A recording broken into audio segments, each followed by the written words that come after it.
Hello everyone and welcome back to another video from Wake&Tech. In this video, I'm going to show you how to solve the black screen issues on your Spotify application. So let's get started right away. Now, if you're trying to use the Spotify application on your device, but in the middle of using it, you get a black screen error and you cannot use the application further, then in order to solve this issue, the first thing that you will need to check is to make sure that your application is updated to the latest version. Open up the Google Play Store or the iOS App Store depending on your device, and then tap on the search box and search for the Spotify application. Once you find the app, tap on it, and if you see an update button instead of open, then tap on update to install the latest updates. Once the updates have been installed after a little while, you will see the open button once again, which you can tap on and see if your issue is fixed. If this still doesn't work, then the next thing to try is to clear your application cache and data. Long press on the Spotify application and tap on the info button at the top right corner.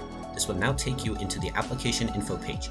Just tap on force stop at the bottom right corner first and tap on OK to stop the app. You can then scroll down and tap on the storage option, and now you will be able to tap on clear data at the bottom left corner and then tap on delete to delete all of your user data.